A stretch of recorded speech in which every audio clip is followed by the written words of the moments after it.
ಲಕ್ಷ್ಮೀ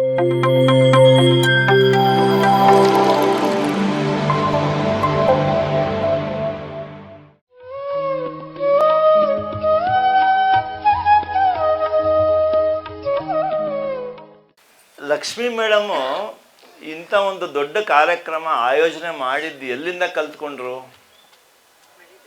ಎಷ್ಟು ಅದ್ಭುತವಾಗಿ ನಿರ್ವಹಣೆ ಮಾಡ್ತಾ ಇದ್ದಾರಲ್ವ. ಎಷ್ಟು ಯಾರಿಗೆ ಹೆಂಗೆ ಸಂಬೋಧಿಸ್ಬೇಕು, ಯಾರಿಗೆ ಯಾವ ಥರ ಮಾತಾಡಬೇಕು, ಮತ್ತು ನಿಶ್ಶಬ್ದವಾಗಿ ಯಾವಾಗ ಇರಬೇಕು, ಧ್ಯಾನ ಯಾವಾಗ ಮಾಡಬೇಕು, ಸಂಗೀತ ಯಾವಾಗ ಮಾಡಬೇಕು, ಮತ್ತು ಇದೆಲ್ಲ ಚಟುವಟಿಕೆಗಳಿಗೂ ನೋಡಬೇಕು, ಎಲ್ಲರಿಗೂ ಒಂದು ನಿದರ್ಶನ ಕೊಡಬೇಕು, ಗೈಡೆನ್ಸ್ ಕೊಡಬೇಕು ಅಂತ ಹೇಳಿದ್ರೆ ಸಾಮಾನ್ಯ ವ್ಯಕ್ತಿಗಳಿಗೆ ಆಗತ್ತಾ ಇದೆಲ್ಲ? ಎಲ್ಲೋ ಕೋರ್ಸ್ ಮಾಡ್ಕೊಂಡು ಈವೆಂಟ್ ಮೇಡಮ್ ಹೇಳ್ತಾ ಇದ್ರು, ಈ ಒಂದು ಈವೆಂಟ್ ಮ್ಯಾನೇಜ್ಮೆಂಟ್ ಮಾಡಬೇಕು ಅಂದರೆ ಎಷ್ಟು ಪ್ಲ್ಯಾನಿಂಗ್ ನಡೆಯುತ್ತೆ, ಹೌದಲ್ವ ಮೇಡಮ್? ಸೊ ಏನು ಸರ್ಟಿಫಿಕೇಟ್ ಕೊಡ್ಬೋದಲ್ಲ ಜೋರಾಗಿ? So Lakshmi madam pyramid MBBS, pyramid MBA, pyramid event management ಎಲ್ಲನೂ ಕಲ್ತ್ಬಿಟ್ಟಿದ್ದಾರೆ. ಈಗ ಅವರಿಂದ ಒಂದು ಯೂನಿವರ್ಸಿಟಿ ಸ್ಟಾರ್ಟ್ ಆಗಿ ಎಲ್ಲರಿಗೂ ಹೇಳ್ಕೊಡ್ಬೇಕಷ್ಟೆ. ಯಾಕಂದರೆ ಸಂಸಾರದ ಜೊತೆಗೆ ನೋಡಿ, ಒಬ್ಬ ಮಾಸ್ಟರನ್ನು, ವಂಡರ್ಫುಲ್ ಮಾಸ್ಟರ್, ಈಗೇನೆಂದರೆ ಈಗ ಹೇಳಿದ್ರಲ್ಲ, ಈಗ ಪಿರಮಿಡ್ ಅನ್ನೋದು ಒಂದು ಕಾಸ್ಮಿಕ್ ಏರ್ಪೋರ್ಟ್ ಥರ ಎಲ್ಲರನ್ನೂ ಲಾಂಚ್ ಮಾಡೋದು. ಅಂದರೆ ಏನು, ಬೇರೆ ಬಾಹ್ಯ ಕಾಶಕ್ಕೆ, ಬೇರೆ ಲೋಕಗಳಿಗೆ ನಾವು ಕನೆಕ್ಷನ್ಸ್ನ ಹೊಂದುವಂಥ ಸ್ಯಾಟಲೈಟ್ಗಳನ್ನ ಲಾಂಚ್ ಮಾಡೋದು. ಈಗ ಇಬ್ಬರು ಸ್ಯಾಟಲೈಟ್ಗಳು ಲಾಂಚ್ ಆಗಿದ್ದಾರಲ್ಲ ಇಲ್ಲಿ. ಸೊ ಏನು ಮಾಡಿದ್ರು, ಅವ್ರು ಪಿರಮಿಡ್ ಕಟ್ಕೊಂಡ್ರು, ಈಗ ಸ್ಯಾಟಲೈಟ್ ಲಾಂಚ್ ಆದರು. ಮತ್ತು ಇಲ್ಲಿರೋರೆಲ್ಲ ಎಲ್ಲರೂ ಲಾಂಚ್ ಆಗಿದ್ದಾರೆ. ಸ್ಯಾಟಲೈಟ್ ಅಂದರೆ ಏನದು, ಗ್ರಹ ಏನು ಮಾಡುತ್ತೆ, ಎಲ್ಲ ಕಡೆ ಸುತ್ತುತ್ತಂತ. ಸೊ ಆ ಥರ ಬರೀ ಒಂದು ಭೌತಿಕ ಪ್ರಪಂಚ, ಭೌತಿಕ ದೇಹ ಇಟ್ಕೊಂಡು ನಾವು ಮಾಡೋವಂಥದ್ದು ತುಂಬ ಕಡಿಮೆ. ನಾವು ಅದ್ಭುತವಾದ ಜೀವಿಗಳು, ಏನು ಯಾವುದಕ್ಕೂ ಒಂದು ಕಡಿವಾಣ ಇಲ್ಲದೆ, ಏನೂ ಲಿಮಿಟ್ ಇಲ್ಲದೆ ನಾವು ಏನು ಬೇಕಾದ್ರೂ ಮಾಡ್ಬೋದು ಸ್ನೇಹಿತರೆ. ಅದು ಪವಾಡ ಅಂತ ಏನಿಲ್ಲ, ಅದು ನಮ್ಮಲ್ಲಿರೋವಂಥ ನಿಜತ್ವ. ಅದು ಪವಾಡ ಅಲ್ಲ, ಅದು ನಮಗೆ. ನಾವು ಈ ಬೂದಿ ಮುಚ್ಚಿದ ಕೆಂಡ ಇಲ್ಲ ಕಂಬಳಿ ಒದಿಸ್ಬಿಟ್ಟು ನಾವು ಮಲಗಿಬಿಟ್ಟಿರ್ತೀವಿ. ಅದೆಲ್ಲ ತೆಗೆದು ನಾವು ಈಗ ಈರುಳ್ಳಿ ಹೆಂಗೆ ಎಲ್ಲ ಒಂದೊಂದೇ ಪೊರೆ ಬಿಚ್ಚಿದ್ರೆ ಏನಿರಲ್ಲ ಅಂತ, ನಾವೇ ಎಲ್ಲರೂ ಅಂತ. ಅಂದರೆ ಈ ಈರುಳ್ಳಿ ಬಿಚ್ಚಕ್ಕೆ ಹೋದರೆ ಏನಿರುತ್ತೆ ಒಳಗಡೆ? ಏನಿರಲ್ಲ. ಅಂದರೆ ಯಾವಾಗ ಅದು ಎಲ್ಲ ಲೇಯರ್ಗಳೆಲ್ಲ ತೆಗೆದು ಸುಲಿದ್ಬಿಟ್ರೆ ಆವಾಗ ನಾವು ಪ್ರಪಂಚ ಮತ್ತು ಸೃಷ್ಟಿಯೆಲ್ಲ ಒಂದಾಗೋದು ಅಂತ ಅದರ ಅರ್ಥ. ಸೊ ನಾವು ಎಲ್ಲರಲ್ಲೂ ನಮ್ಮನ್ನೇ ನಾವು ಕಂಡಾಗ ಏನು ಬದಲಾವಣೆ ಆಗತ್ತೆ ಅಂದರೆ, ಸ್ವರ್ಗ ನರಕಕ್ಕೆ ಏನಪ್ಪ ಅಂತ ಹೇಳಿದ್ರೆ, ಸ್ವರ್ಗ ನರಕ ಅಂದರೆ ಏನು ಅಂದರೆ, ನನಗೆ ಆಗುವಂಥ ತೊಂದರೆಗಳಿಗೆಲ್ಲ ಬೇರೆಯವರೇ ಕಾರಣ, ಈ ಪ್ರಪಂಚವೇ ಕಾರಣ ಅನ್ನೋದು ಅದು ನರಕ. ಧ್ಯಾನಕ್ಕೆ ಬಂದ ಮೇಲೆ ಏನಾಗುತ್ತೆ ಅಂದರೆ, ನನ್ನ ಜೀವನಕ್ಕೆ ನಾನೇ ಕಾರಣ, ನಾನೇ ನನ್ನ ಜೀವನದ ಸೃಷ್ಟಿಕರ್ತ, ಎಲ್ಲರೂ ನನ್ನ ಸೇವೆಗಾಗಿ ಬರ್ತಾ ಇದ್ದಾರೆ ಅಂತ ಅಂದ್ಕೊಂಡ್ರೆ ಆವಾಗ ಏನಾಗ್ತೀವಿ ನಾವು? ಆ ಕ್ಷಣವೇ ಸ್ವರ್ಗ ಸೃಷ್ಟಿ ಮಾಡ್ಕೊಳ್ತೀವಿ ಸ್ನೇಹಿತರೆ. ಸ್ವರ್ಗ ಮತ್ತು ನರಕ ಎರಡು ನಮ್ಮ ಕೈಯಲ್ಲೇ ಇದೆ. ಈ ಕ್ಷಣದಲ್ಲಿ ಸ್ವರ್ಗನೂ ಮಾಡ್ಬೋದು, ಈ ಕ್ಷಣದಲ್ಲಿ ನರಕನೂ ಸೃಷ್ಟಿ ಮಾಡ್ಬೋದು. ನಾವು ಬೆರಳನ್ನು ಹೊರಗಡೆ ತೋರಿಸಿದ್ರೆ ನರಕ, ನಮ್ಮ ಹೆಬ್ಬೆರಳನ್ನು ನನ್ನ ಕಡೆಗೆ ತಿರುಗಿಸ್ಕೊಂಡ್ರೆ ಸ್ವರ್ಗ. ಈಗ ತಲೆನೋವು ಅಂತ ಹೇಳಿದ್ರು ಮೇಡಮ್ಮು, ಎಷ್ಟೋ ತಲೆ ನೋವ್ತಾ ಇತ್ತು, ಸಿಕ್ಕಾಪಟ್ಟೆ ನನಗೆ ಮೈಗ್ರೇನು, ಏನು ಟ್ಯಾಬ್ಲೆಟ್ ತೊಗೊಂಡ್ರು ನನಗೆ ಕಂಟ್ರೋಲಿಗೆ ಬರ್ತಾ ಇರಲಿಲ್ಲ ಅಂತ ಹೇಳಿದ್ರು. ಏನಪ್ಪ ಅಂತ ಹೇಳಿದ್ರೆ, ಅಷ್ಟು ಬೇಡದೇ ಇರೋವಂಥ ವಿಚಾರಗಳು ತಲೆ ಯೋಚನೆ ಮಾಡಿ ಮಾಡಿ ಮಾಡಿ ಏನಾಗುತ್ತೆ ಅಂತ ಹೇಳಿದ್ರೆ, ಒಂದು ಬಿಸಿ ಎಣ್ಣೆ ಬಾಣಲಿ, ಈ ಎಣ್ಣೆ ಬಾಣಲಿ ನೋಡಿದ್ರಲ್ಲ, ಬಿಸಿ ಎಣ್ಣೆ ಬಾಣಲಿಗೆ ಒಂದು ಚಿಟಕ ನೀರು ಹಾಕಿದ್ರೆ ಏನಾಗುತ್ತೆ? ಸಿಡಿಯೋಕ್ಕೆ ಸ್ಟಾರ್ಟ್ ಆಗುತ್ತೆ. ಅದೇ ಬಾಣಲಿನ ಎಣ್ಣೆ ತಣ್ಣಗೆ ಮಾಡಿಬಿಟ್ರೆ ಒಂದು ಚೆಂಬು ನೀರು ಹಾಕಿದ್ರೆ ಏನಾರು ಆಗುತ್ತಾ? ಸೊ ಈ ಸ್ನೇಹಿತರೆ, ನಮ್ಮ ತಲೆ ಈ ಥರ ಸ್ಥಿತಿಯಲ್ಲಿರುತ್ತೆ ಧ್ಯಾನಕ್ಕೆ ಬರೋಕ್ಕೆ ಮುಂಚೆ. ಅವಾಗ ಏನಾಗುತ್ತೆ ಅಂದರೆ, ಒಂದೊಂದು ಆಲೋಚನೆಗೂ ಒಬ್ಬ ಪೋಸ್ಟ್ಮ್ಯಾನು ಯಾವ ಥರ ಒಂದು ಡೋರ್ ನಂಬರು, ಒಂದು ಮನೆ ಹೆಸರು, ಯಾವ ಬಾಗಿಲು, ಯಾವ ರೋಡು ಅಂತ ಎಲ್ಲ ಇರುತ್ತಲ್ಲ, ಆ ಥರ ಒಂದೊಂದು ವಿಚಾರಕ್ಕೂ ಒಂದು ಅಡ್ರೆಸ್ ಅನ್ನೋದಿರುತ್ತೆ ನಮ್ಮ ದೇಹದಲ್ಲಿ, ನಮ್ಮ ಮನಸ್ಸಲ್ಲಿ ಅಂತ. ಕೋಪ ಬಂದರೆ ಏನಾಗುತ್ತೆ? ನಮ್ಮ ಎದೆ ಬಿಡಿತ ಜಾಸ್ತಿ ಆಗುತ್ತೆ, ಮೈಕೈಯೆಲ್ಲ ನಡ್ಗಕ್ಕೆ ಸ್ಟಾರ್ಟ್ ಆಗುತ್ತೆ, ಮತ್ತು ಎಲ್ಲ ದೇಹ ಎಲ್ಲ ನಮಗೇನಾಗುತ್ತೆ ಅಂದರೆ ಸ್ವೆಟ್ಟಿಂಗ್ ಸ್ಟಾರ್ಟ್ ಆಗುತ್ತೆ, ಅಂದರೆ ಬೆವರು ಸುರಿಯೋಕ್ಕೆ ಸ್ಟಾರ್ಟ್ ಆಗುತ್ತೆ. ಸೊ ಅವಾಗ ಏನಾಯಿತು ಅಂದರೆ ನನಗೆ ಕೋಪ ಬಂತು, ಇಲ್ಲ ಹೊಟ್ಟೆ ಕಿಚ್ಚು ಎಲ್ಲಿಗೆ ಬರುತ್ತೆ, ಹೊಟ್ಟೆಯಲ್ಲಿ ಆಸಿಡಿಟಿ ಜಾಸ್ತಿ ಆಗುತ್ತೆ. ಸೊ ಒಂದೊಂದು ವಿಚಾರಕ್ಕೂ ಒಂದು ಅಡ್ರೆಸ್ ಅಂತ ಇರುತ್ತೆ. Door number 51 4th main road, Vijayanagar, Bengaluru 560004 ಅಂತ ಹೇಳಿದ್ರೆ ಆ ಮನೆಗೆ ಅವ್ರ ಹೆಸರಲ್ಲಿಗೆ ಹೋಗಬೇಕು. ಆವಾಗ ನಮ್ಮಲ್ಲಿ ನಾವೇನು ಮಾಡ್ತೀವಿ ಅಂದರೆ ನಮಗಾಗುವಂಥ ರೋಗಗಳು ಮತ್ತು ನಮ್ಮ ನರಕಕ್ಕೆ ನಾವೇ ಎಲ್ಲ ನಾವು ಮಾಡ್ಕೊಂಡು ರಿಪೀಟಾಗಿ ಅಲ್ಲಿ ಪೋಸ್ಟ್ ಹಾಕಿ ನಾವು ಕಳಿಸ್ತಾ ಇರ್ತೀವಿ. ಕೋಪ, ಹೊಟ್ಟೆ ಕಿಚ್ಚು, ಅಸೂಯೆ, ಇದು ಬೇಡ, ಅವ್ರು ಬೇಡ, ಇವ್ರು ಸರಿ ಇಲ್ಲ ಅನ್ನೋದು ಏನು ಮಾಡ್ತಾ ಇರ್ತೀವಿ. ಆ ವಿಚಾರಗಳನ್ನು ನಾವು ಸೃಷ್ಟಿ ಮಾಡಿಕೊಂಡು ಏನು ಮಾಡ್ತೀವಿ ಅಂತ ಹೇಳಿದ್ರೆ ಅದನ್ನೇ ಯಾವಾಗಲೂ ನಾವು ಮಾಡ್ತಾ ಇರೋದ್ರಿಂದ ಏನಾಗುತ್ತೆ, ಅದೇ ಒಂದು ಪ್ಯಾಟ್ರನ್ ನಮ್ಮಲ್ಲಿ ಸೃಷ್ಟಿಯಾಗ್ಬಿಟ್ಟು ಅದೇ ಒಂದು ದೊಡ್ಡ ರೋಗ ಆಗುತ್ತೆ. ಒಂದು ಬೀಜ ಬಿತ್ತನೆ ಮಾಡಿಬಿಟ್ಟು ಕೋಪ ಅನ್ನೋದು ದಿನ ನೀರು ಹಾಕೋದು ಏನಾಗುತ್ತೆ, ಅದೇ ಒಂದು ದೊಡ್ಡ ಆಲದ ಮರ ಆಗಿ ಈಗ ರೋಗವಾಗಿ ಕನ್ವರ್ಟ್ ಆಗುತ್ತೆ. ಊಟ ಬಿಡಬೇಕಾಗತ್ತೆ, ನಿದ್ದೆ ಬಿಡಬೇಕಾಗತ್ತೆ, ಹಾಸ್ಪಿಟ್ಲ್ಗಳಿಗೆ ತಿರುಗಬೇಕಾಗತ್ತೆ. ಇವೆಲ್ಲ ಬೇಡ ಅಂತ ಹೇಳಿದ್ರೆ ನಾವು ಒಳಹೊಕ್ಕಿ ನೋಡಿದಾಗ ನನ್ನ ಜೀವನದಲ್ಲಿ ನಾನು ಸಹ 2010ನೇ ಇಸ್ವಿಯಲ್ಲಿ ನಾನು ಧ್ಯಾನಕ್ಕೆ ಬಂದು ನಾನು ಒಳಹೊಕ್ಕುವಂಥ ಒಂದು ಕೆಲಸವನ್ನು ಮಾಡಿದಾಗ ಆಮೇಲೆ ಏನಾಯಿತು ಅಂದರೆ ಸ್ವರ್ಗ ಸೃಷ್ಟಿ ಆಯಿತು ನನ್ನ ಜೀವನದಲ್ಲಿ. ಎಲ್ಲಿ ನೋಡಿದ್ರು ಎಲ್ಲರೂ ಒಳ್ಳೆಯವರೇ, ಎಲ್ಲನೂ ಒಳ್ಳೆ ಕೆಲಸ ನಡೀತಾ ಇದೆ, ಎಲ್ಲರೂ ನನಗೋಸ್ಕರ ಮಾಡ್ತಾ ಇದ್ದಾರೆ. ಮತ್ತು ಒಂದು ಸಂಕಲ್ಪ ಶಕ್ತಿಯ ಒಂದು ಏನೋ ಅದು ಪ್ರತಿಫಲ ಏನಾಗುತ್ತೆ, ಸಂಕಲ್ಪ ಅಂದರೆ ಏನು, ಮತ್ತು ಸಂಕಲ್ಪ ಮಾಡಲೇಬೇಕಾ ಬೇಡವಾ, ನಾನು ಯೋಚನೆ ಮಾಡಿದ್ದೆಲ್ಲ ಒಂದು ಸಂಕಲ್ಪ ಆಗಕ್ಕೆ ಸ್ಟಾರ್ಟ್ ಆಯಿತು. ನಾವು ಮಾತಾಡಿದ್ದೆಲ್ಲ ಒಂದು ನುಡಿಮುತ್ತಾಗಿ ಅದೇ ನಮ್ಮ ವಾಸ್ತವಿಕ ಜೀವನದಲ್ಲಿ ಪರಿವರ್ತನೆ ಆಗಲಿಕ್ಕೆ ಶುರುವಾಯಿತು.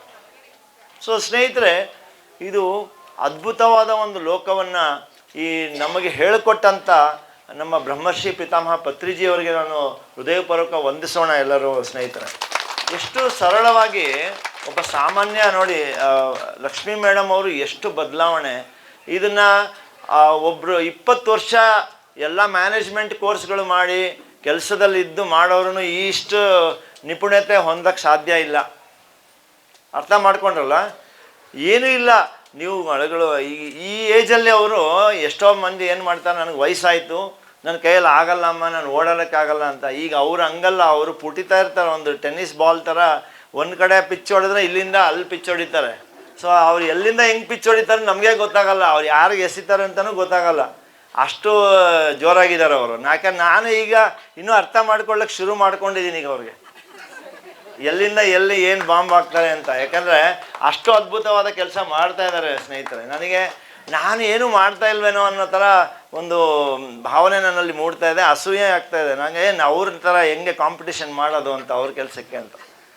ಸೊ ಅವ್ರು ಇನ್ನೂ ಹೇಳ್ಕೊಡ್ತೀನಿ ಅಂತ ಈಗ ಒಪ್ಪಿಸ್ಕೊಂಡೆ. ಅದಕ್ಕೆ ಸ್ಟೇಜ್ ಮೇಲೆ ಅವ್ರು ನಾನು ಸ್ಟೂಡೆಂಟ್ ಮಾಡ್ಕೊಳ್ತೀನಿ ಅಂತ ಹೇಳಿದ್ದಾರೆ. ಈಗ ನಾನು ಜಾಯಿನ್ ಮಾಡ್ಕೊಂಡು ನಾನು ಹೇಳ್ತೀನಿ ಸರ್. Definitely madam.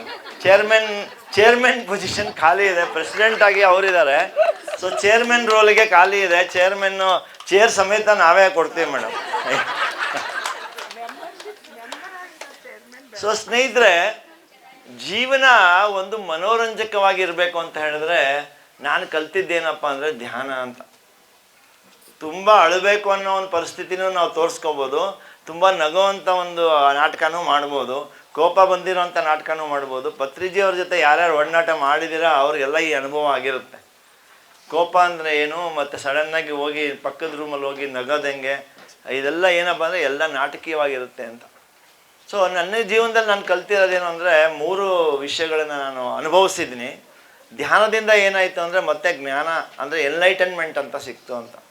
ಎನ್ಲೈಟನ್ಮೆಂಟ್ ಅಂದರೆ ಈ ಜ್ಞಾನ ಅನ್ನೋದು, ಏನು ಸರಿ ಏನು ತಪ್ಪು, ನಾನು ಯಾರು, ಏನು ಮಾಡಬೇಕು ಏನು ಮಾಡಬಾರ್ದು, ಏನು ತಿನ್ಬೇಕು ಏನು ತಿನ್ಬಾರ್ದು, ಇದೆಲ್ಲ ಜ್ಞಾನ ಅಂತ ನನಗೆ ಸಿಕ್ತು.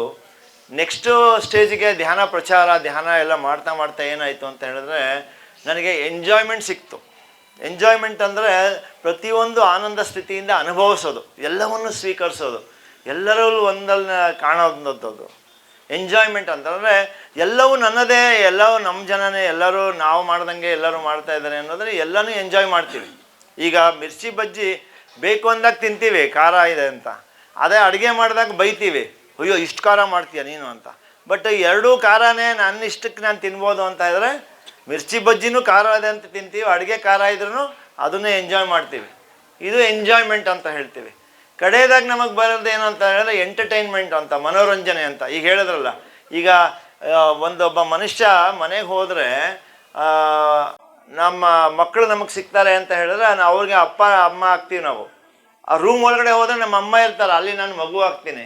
ಈ ಪಕ್ಕದ ರೂಮಲ್ಲಿ ಮಗಳು ಇರ್ತಾಳೆ, ಅವ್ರು ಮೊಮ್ಮಗ ಆಗಿರ್ತಾನೆ, ಅದಕ್ಕೆ ನಾವು ತಾತ ಅಜ್ಜಿ ಆಗ್ತೀವಿ. ಸೊ ಒಂದೇ ಕ್ಷಣಕ್ಕೆ ಎಷ್ಟು ವೇಷ ನಾವು ಬದಲಾಯಿಸ್ಕೊಂಡ್ವಿ ಒಂದು ಕ್ಷಣದಲ್ಲಿ. ಅಲ್ಲ, ಆಯಾ ರೂಮ್ಗೆ ಹೋದ್ರೆ ಆಯಾ ಥರ ನಾವು ಬಣ್ಣ ಬದಲಾಯಿಸ್ತೀವ ಇಲ್ವಾ? ಅಮ್ಮನ ಅಪ್ಪನ ಹತ್ರ ಹೋದರೆ ಮಗು ಥರ ವರ್ತನೆ ಮಾಡ್ತೀವಿ, ಮಕ್ಳ ಹತ್ರ ಹೋದರೆ ಅಪ್ಪ ಅಮ್ಮಂದ್ರ ಥರ ವರ್ತನೆ ಮಾಡ್ತೀವಿ, ಮೊಮ್ಮಕ್ಳ ಹತ್ರ ಹೋದರೆ ಚಿಕ್ಕ ಮಕ್ಕಳಾಗ್ಬಿಡ್ತೀವಿ. ಸೊ ಆ ಥರ ಸ್ನೇಹಿತರೆ, ಇದನ್ನು ಗೊತ್ತಿದ್ದು ನಾವು ನಾಟಕ ಮಾಡೋದು ಬೇರೆ, ಗೊತ್ತಿಲ್ಲದೆ ಅಮಾಯಕವಾಗಿ ಬಲಿಪಶು ಆಗೋದು ಬೇರೆ. ಸೊ ನಾವು ಧ್ಯಾನ ಮಾಡದೇ ಇರೋ ಏನಾಗ್ತೀವಿ ಅಂದರೆ ಎಂಟರ್ಟೈನ್ಮೆಂಟ್ ಹೋಗ್ಬಿಟ್ಟು ನಮಗೇನಾಗುತ್ತೆ ಅನ್ನೋ ಸಫರಿಂಗ್ ಮಾಡ್ಕೊಳ್ತೀವಿ, ಅಂದರೆ ನರಳೋ ಅಂಥ ಒಂದು ಸ್ಥಿತಿಗೆ ಹೋಗ್ತೀವಿ. ಇನ್ನೊಂದು ಏನನ್ನು ಹೇಳಬೇಕು ಅಂದರೆ ಸಿಂಪಲ್ಲಾಗಿ, ನನಗೆ ಚಳಿ ಆದರೆ ಬೇರೆಯವ್ರು ಯಾಕೆ ಜಾಕೆಟ್ ಹಾಕೊಂಡೋಗಿಲ್ಲ ಅಂತ ನೋಡ್ತೀವಿ. ಕೋಪ ನನಗೆ ಬಂದಿರೋದು, ಯಾಕೆ ನಿನ್ಗೆ ಅಷ್ಟು ಕೋಪ ಅಂತ ಬೇರೆಯವ್ರ ಕಡೆ ತೋರಿಸ್ತೀವಿ. ಚಳಿ ಆಗ್ತಾ ಇರೋದು ನನಗೆ, ಜಾಕೆಟ್ ಹಾಕ್ಕೊಂಡ್ಬೇಕಾಗಿರೋದು ಯಾರು? ಸ್ವೆಟ್ರ್ ಹಾಕ್ಕೋಬೇಕಾಗಿರೋದು ನಾನು. ಬದಲಾವಣೆ ಆಗಬೇಕಾಗಿರೋದು ಯಾರು? ನಾನು. ಬಟ್ ಏನಪ್ಪ ಅಂದ್ರೆ ನಿನಗೆ ಯಾಕೆ ನೀನು ಸ್ವೆಟ್ರ್ ಹಾಕಿಲ್ಲ ಅಂತ ಬೇರೆಯವ್ರಿಗೆ ಬೈಯೋದು, ಯಾಕೆ ನಿನಗೆ ಕೋಪ ಅಷ್ಟು ಅಂತ ನಂಗೆ ಬೈಯೋದು. ಸೊ ಅವಾಗ ಏನಾಗುತ್ತೆ ಅಂದರೆ ನಮ್ಮಲ್ಲಿರುವಂಥ ಒಂದು ಬದಲಾವಣೆಗಳನ್ನು ನಾವು ಮಾಡ್ಕೋಬೇಕು ಅಷ್ಟೇ ಹೊರತು ಪ್ರಪಂಚ ಹೇಗಿದೆಯೋ ಆಗಿದೆ. ಮಳೆ ಬಂದರೆ ಮಳೆನ ಬದಲಾಯಿಸಲ್ಲ, ಛತ್ರಿ ಕೊಡೆ ನಾವು ಹಿಡಿತೀವಿ. ಚಳಿ ಆದರೆ ನಾನು ಸ್ವೆಟ್ರ್ ಹಾಕ್ಕೊಳ್ತೀವಿ. ಪ್ರಕೃತಿಗೆ ನಾವು ಅಳವಡಿಸ್ಕೊಂಡು ಹೋಗ್ತೀವಿ. ಅದೇ ಸಮಾಜಕ್ಕೆ ಬಂದಾಗ ನಾವೇನು ಅಂದರೆ ಮನುಷ್ಯ ಜಾತಿ ಒಬ್ಬನಿಗೆ ಇರೋದು ಏನಂದರೆ ಬೇರೆಯವ್ರ ಬದಲಾವಣೆ ಆಗಲಿ, ನಾನು ಯಾಕೆ ಆಗಬೇಕು ಅನ್ನೋದೊಂದು. ಬಟ್ ಈ ಪಿರಮಿಡ್ ಸ್ಪಿರಿಚುವಲ್ ಸಂಸ್ಥೆ ಮತ್ತು PMC ಕನ್ನಡ ಪ್ರತಿಯೊಂದು ವಿಡಿಯೋನೂ ಸಹ, ಪ್ರತಿಯೊಂದು ಸಂದೇಶನೂ ಸಹ ಅದ್ಭುತವಾದ ಪತ್ರಿಜಿಯವರ ಮತ್ತು ಉತ್ಕೃಷ್ಟವಾದ ಆಧ್ಯಾತ್ಮಿಕ ಜ್ಞಾನ ಇದರಲ್ಲಿದೆ. ಸೊ ಎಲ್ಲರೂ ಸಹ ಈ PMCಯನ್ನು ಪ್ರಚಾರ ಮಾಡಬೇಕು, PMCಯನ್ನು ದಿನನಿತ್ಯ ಅಲ್ಲಿ ಬರುವಂಥ ವಿಡಿಯೋಗಳನ್ನು ಶೇರ್ ಮಾಡಬೇಕು ಅಂತ ನಾನು ಈ ಮೂಲಕ ಕೇಳ್ಕೊಳ್ತೀನಿ. ನೀವು ಯಾಕಂದರೆ ಎಷ್ಟೋ ಲಕ್ಷಾಂತರ ಕೋಟ್ಯಾಂತರ ಕನ್ನಡಿಗರು ಕನ್ನಡ ಮಾತಾಡೋವಂಥ ಮಾಸ್ಟರ್ಸ್ ಇನ್ನೂ ಕಾಯ್ತಾ ಇದ್ದಾರೆ ಧ್ಯಾನಕ್ಕೆ ಅಂತ. ಅವ್ರಿಗೆ ಇನ್ನೂ ಗೊತ್ತಿಲ್ಲ. ನಾವು ನಮ್ಮ ಒಂದು ಆದ್ಯ ಕರ್ತವ್ಯ ಏನಂದರೆ, ಒಂದು ಆಟೋಲ್ಲಿ ಹೋದರೆ ಒಬ್ಬ ಆಟೋ ಡ್ರೈವರ್ಗೆ ಹೇಳ್ಕೊಡಿ, ಸಬ್ಸ್ಕ್ರೈಬ್ ಮಾಡಿಸಿ.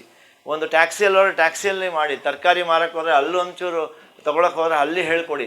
ಏನೋ ಒಂದು ದಿನನಿತ್ಯ ಒಬ್ಬರಿಗಾದರೂ ನಮ್ಮ ಕಡೆಯಿಂದ ಸಿಗಬೇಕು ಅನ್ನೋ ಒಂದು ಸಂಕಲ್ಪ ಮಾಡಿದ್ರೆ, ಇಲ್ಲಿ ನೆರೆದಿರೋಂತಕ್ಕಂಥ ನೂರಾರು ಮಾಸ್ಟರ್ಸ್ಗಳು ದಿನನಿತ್ಯ ಒಬ್ಬೊಬ್ಬರಿಗೆ ನಾವು ಹೇಳಿಕೊಟ್ರೆ ಸಾಕು. ತುಂಬ ಪವಾಡದ ಕೆಲಸ ಲಕ್ಷ್ಮೀ ಮೇಡಮ್ ಮಾಡೋವಂಥ ಪವಾಡ ಕೆಲಸ ಬೇಕಾಗಿಲ್ಲ. ಒಬ್ಬೊಬ್ಬರಿಗೆ ಹೇಳಕ್ಕೆ ಶುರು ಮಾಡಿದ್ರೆ ಅದೇ ಏನಾಗುತ್ತೆ, ದೊಡ್ಡ ಮರವಾಗಿ ಎಮ್ಮರವಾಗಿ ಬೆಳೆಯುತ್ತೆ. ಅಲ್ಲಿಂದ ಹುಟ್ಟುವಂಥ ಹಣ್ಣುಗಳು ಇನ್ನೂ ಪ್ರಸಾರ ಆಗ್ತಾ ಹೋಗುತ್ತೆ. ಮತ್ತು ನಾನು ಹೇಳಿದ್ನಲ್ಲ, ಈಗ ನರಕ ಬಿಟ್ಟು ನಾವು ಸ್ವರ್ಗಕ್ಕೆ ಈ ಕ್ಷಣದಲ್ಲೇ ಕಾಲಿಡ್ಬೋದು. ಸೊ ನಾವು ಧ್ಯಾನ ಪ್ರಚಾರ ಮಾಡೋಕ್ಕೆ ಶುರು ಮಾಡಿದ್ರೆ ಆ ಕ್ಷಣದಲ್ಲೇ ನಿಮ್ಮ ಸ್ವರ್ಗ ಸೃಷ್ಟಿ ಯಾವ ಥರ ಆಗುತ್ತೆ ಅಂತ ನೀವು ನೋಡ್ಕೋಬೋದು. ಯಾಕಂದ್ರೆ ನನ್ನ ಜೀವನದಲ್ಲಿ ನಾನು ಧ್ಯಾನ ಮಾಡದೇ ಇರೋವಂಥ ದಿನ ಇಲ್ಲ, ಧ್ಯಾನ ಪ್ರಚಾರ ಮಾಡದೇ ಇರೋವಂಥ ದಿನ ಇಲ್ಲ. ಸೊ ಅದು ತುಂಬ ಸರಳವಾಗಿದೆ. ಮತ್ತು ಬಿಸಿ ಎರಡೂ ಇಲ್ಲ, ಬಿಸಿನೂ ಇಲ್ಲ ಬಿಸಿನೂ ಇಲ್ಲ.